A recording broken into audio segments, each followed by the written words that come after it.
Excerpts from The Elephants in Vietnam and the Boys Who Became Birds. In Vietnam, I watched American soldiers cut the trunks off of elephants.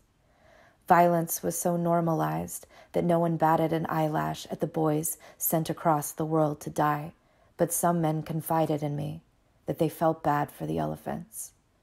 Sometimes, late at night, I could hear a soft wailing whisper through the trees, and I was never sure if it was a baby elephant or someone's son crying out for his mother.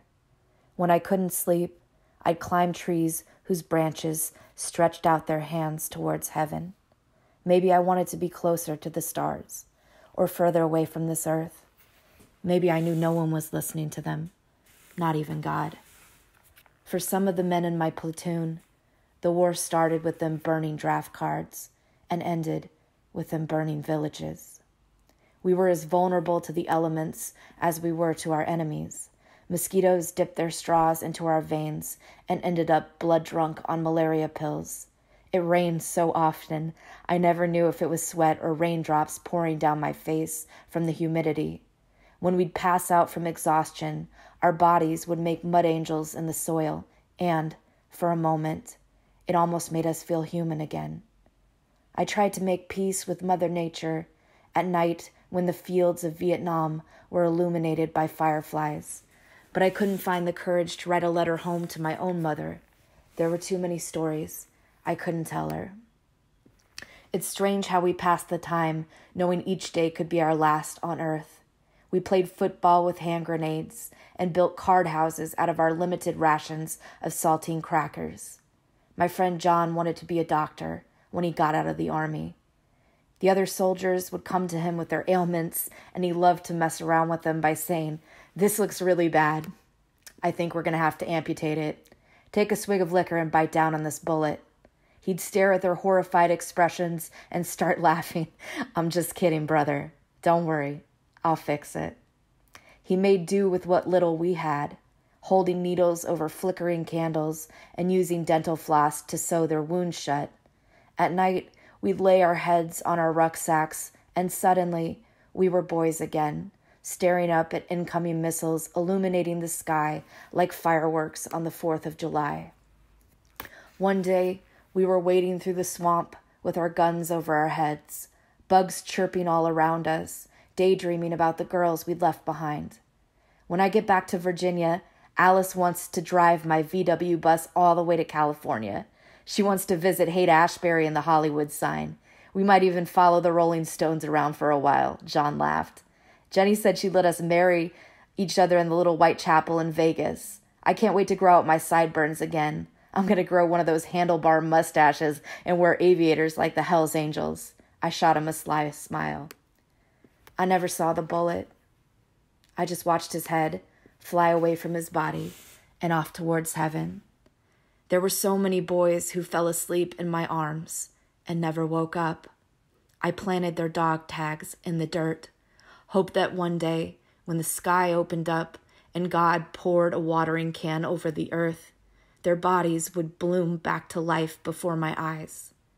I still think about all the boys I left on the battlefield in Vietnam and curse God for leaving me behind, curse God for not taking me with them.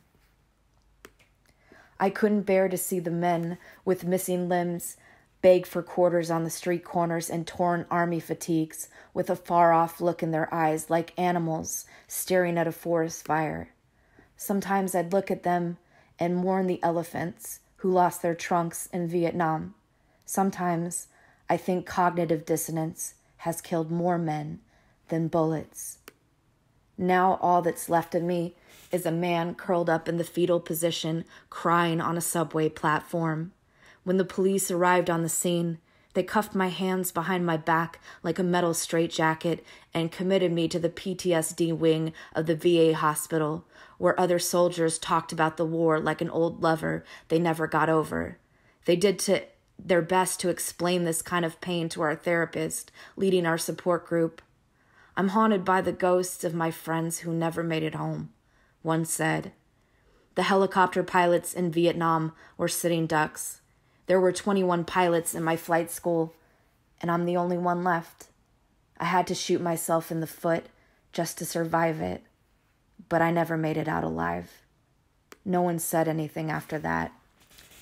Sometimes soldiers were tied to the bed with straitjackets to help with the night terrors. The doctors didn't want veterans falling out of bed every night when they stepped onto the battlefield of their minds, so it seemed like the best solution.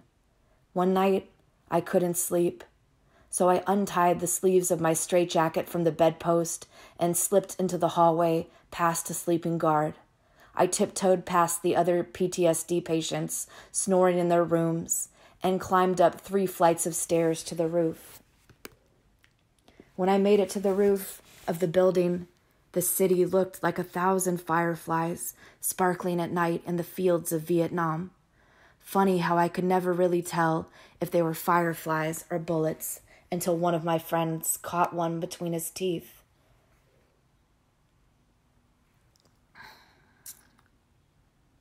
Some men tried to catch fireflies in their hands like butterfly nets all summer, attempting to let their light live a little longer, but sometimes they would unclasp their hands to reveal a bullet, and their light bled into the soil of the sky. In the right light, the sleeves of a straitjacket can resemble the wings of an angel, and when they start to unravel, anything feels possible. Sure, in the half-light, I knew I wasn't an angel or a firefly or a bird or a bullet. However, once the birdcage door swings open to reveal the sky, anyone would be crazy to believe they couldn't fly.